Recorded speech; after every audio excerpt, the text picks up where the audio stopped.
Oke, halo selamat malam, pagi, siang, sore untuk teman-teman yang tercinta. Sebelumnya perkenalkan, nama saya adalah Brandy Boulevard. Saya adalah salah satu siswa SMK Negeri 1 Adiwarna, khususnya kelas 12 distrik, yang dimana kita semua tahu dalam hitungan minggu atau bahkan mungkin hari, kita semua bakal disuguhkan dengan yang namanya ujian kompetensi atau uji kom. Dan khusus nih untuk kita-kita yang berasal dari kelas 12 TK 3, di mana sebagian besar mungkin ya belum merasakan praktik untuk merakit program PLC dari uji kom atau instalasi uji kom ini secara mandiri. Apalagi PLC baru mulai diajarkan kan pas kelas 12 semester 2 kan ya, untuk kita kelas TK 3. Dan dengan alasan tersebut, saya yang sedang tidak ada kerjaan ini, yang gabut mungkin berinisiatif untuk meluangkan waktu untuk hal yang bermanfaat, yaitu untuk membuat sebuah video diskusi mengenai uji kom yang akan kita hadapi, dengan tujuan sebagai media berdiskusi kita untuk sama-sama belajar. Dan semoga dengan adanya video ini dapat menjadi gambaran bagi teman-teman yang mungkin belum ada gambaran sama sekali, kan belum tahu mengenai dasar-dasar PLC ini, setidaknya itu bisa ngapalin programnya itu supaya lolos uji kom lah setidaknya. Kalau nggak paham ya setidaknya bisa ngapalin gitulah.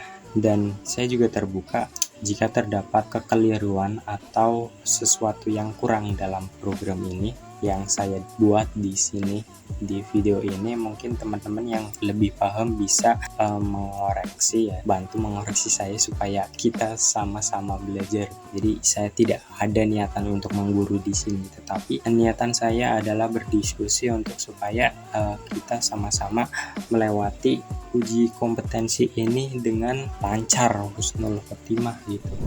Langsung saja kita membahas. Yang pertama adalah instruksi yang diberikan oleh Bapak Kirmadi kepada saya dan teman-teman dari Teknik Tenaga Listrikan 3 mengenai rangkaian yang mungkin akan diujikan pada saat uji kompetensi.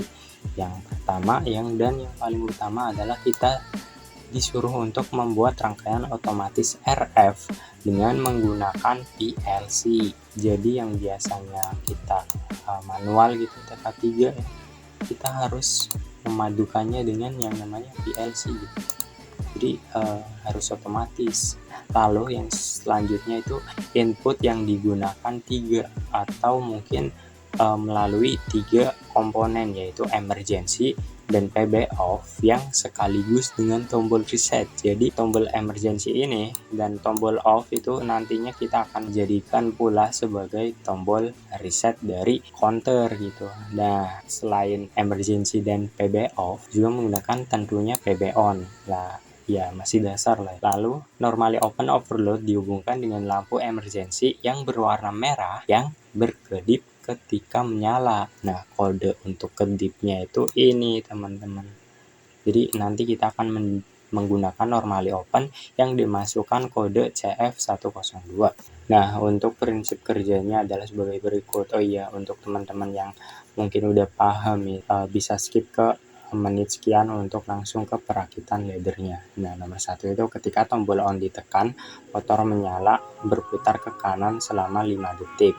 Lampu hijau menyala sebagai indikasi motor sedang putar kanan. Lalu setelah 5 detik, motor mati selama 3 detik. Nah, setelah 3 detik istirahat, motor menyala putar kiri selama 5 detik lagi. Lalu lampu kuning sebagai indikasi putar kiri juga ikut menyala. Lalu setelah 5 detik, motor istirahat lagi selama 3 detik. Lalu mengulangi fase dari awal sampai 3 fase. Berarti nanti setelah 3 detik kembali lagi ke kanan lagi, lalu istirahat kiri, lalu istirahat balik lagi sampai 3 fase. Terus pas 3 fase selesai, counter aktif dan instalasi mati.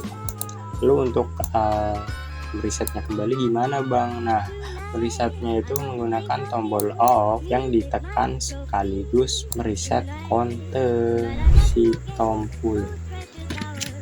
Kalian mau namain Saroja juga boleh atau apa juga boleh, sesuai instruksi aja. Kalau bebas ya bebas. Kalau ya mungkin di video tutorial ini saya nggak akan banyak cincong, kecuali mungkin kalau teman-teman ingin dibahaskan saya akan membuat video terpisah mungkin. Sini yang pertama kita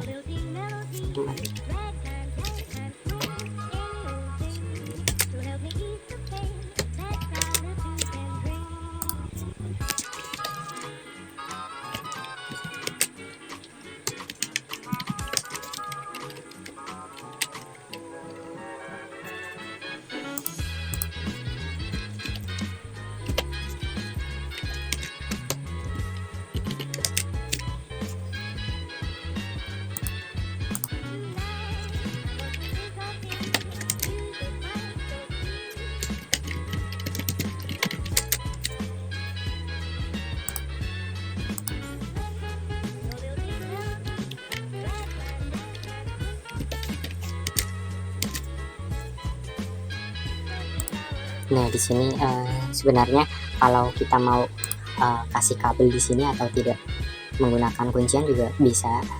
Caranya adalah di sini itu dihubungkan langsung ke instalasi selanjutnya. Tetapi karena saya lebih suka di kolom selanjutnya, saya akan buat di kolom selanjutnya.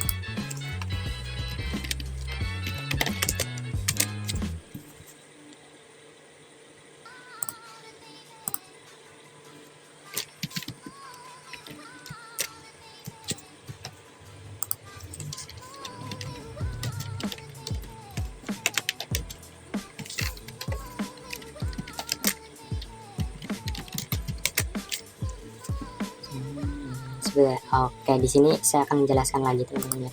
Sebenarnya di sini itu nanti ada yang namanya kuncian dari timer terakhir. Tujuannya supaya ketika fasenya selesai itu di sini bakal ngereset.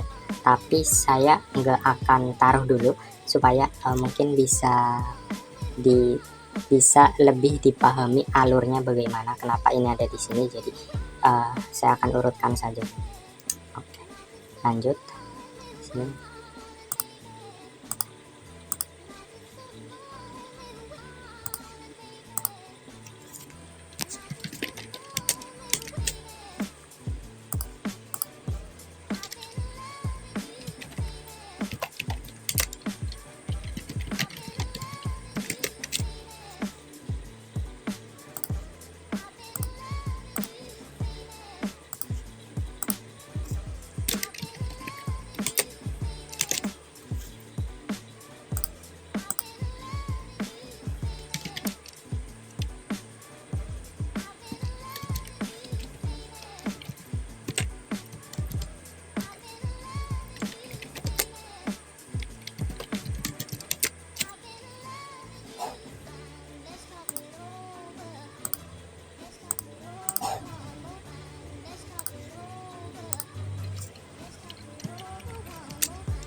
ngelag boy. Oke, sini.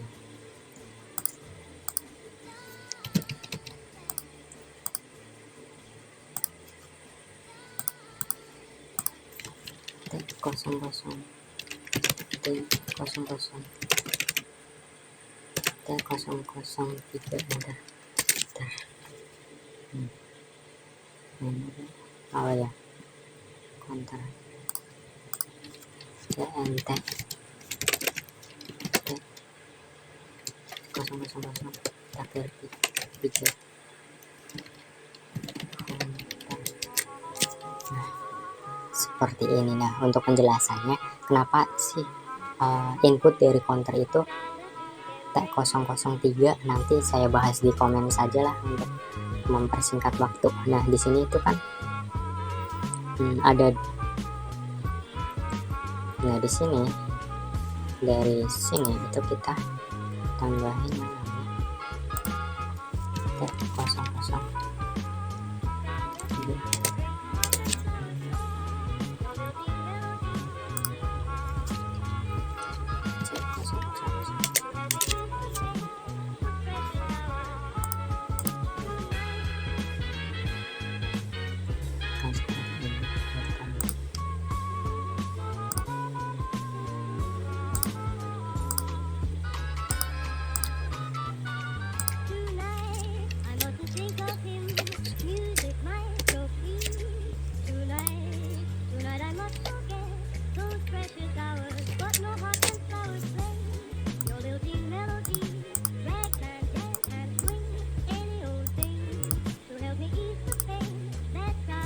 Seperti ini ya. Lalu di sini kita buat 01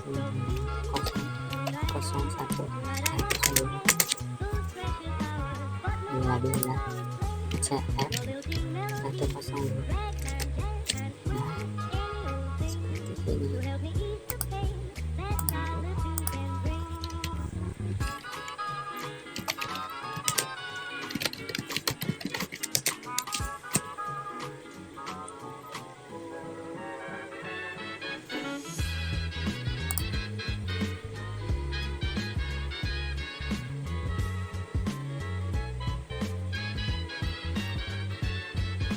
Ya, di sini sudah selesai sebenarnya ya. Jadi tujuan dari kenapa ini ditaruh di sini itu normally close dari timer terakhir itu supaya ketika timer ini aktif, ini mutus, terus ini hilang semuanya. Maksudnya berarti ketika ini aktif, normally close jadi naik, jadi normally open. Nah, di sini otomatis si timer atau asal dari semua yang di bawah ini harusnya itu hilang, jadi ya mati semuanya. Lalu ketika ini mati kan otomatis timer juga nonaktif tuh. Nah, pas timer nonaktif ini jadi normally close lagi, yang harusnya tadi berhenti di sini terus ngalir lagi dan balik lagi deh, kayak looping gitulah istilahnya. Nah, terus si counter ini kenapa ditaruh di sini normally close-nya itu supaya ketika counter aktif ininya ngangkat terus ya putus, di sini mati semuanya. Terus pas di ininya dua antara emergency atau off dipencet, itu counter bisa kembali lagi ke normal dan ini nutup lagi. Begitulah caranya. Nah, saya sebenarnya sangat-sangat menginginkan untuk mensimulasikan online, tetapi entah mengapa ini aplikasinya nggak bisa gitu. Jadi entah saya salah instalasi atau mungkin device atau apapun itu, tapi saya nggak bisa simulasi online cuy. Jadi mungkin teman-teman bisa work online di laptop masing-masing. Tapi dari pengalaman saya pas praktek di sekolahan itu, ini rangkaian ini itu benar cuy. Pas itu sudah diawasin sama Pak Kirmadi juga. Nah, terus kalau ada yang bilang, tapi bang kok teman saya itu yang udah ngerjain dan kata Pak Kirmadi bener juga, beda sama punya abang so tahu ya, so jago loh, bego. Nah, bukan gitu ya teman-teman, mungkin ada yang seperti ini. Nah, seperti ini, atau ada juga yang versi lainnya, tetapi konsepnya itu sebenarnya sama-sama RF 3 fase. Yang penting itu RF 3 fase. Masalah mau bagaimana caranya kita merakit itu terserah masing-masing sih. Dan di sini itu menurut saya paling simpelnya itu yang paling nyambung sama otak saya, itu yang paling membantu kapasitas otak saya ya, yang seperti ini, yang simple gitu. Jadi seperti ini. Nah, ini kenapa ditaruh di sini nih Bang? Nanti saya jelasin lebih lanjutnya ketika bapak-bapak semua atau ibu-ibu semua mau dibuatin video pembahasan, mungkin saya bakal ngebahas ya. Oke, jadi sekian dari saya, dan sudah 1 jam 26 menit.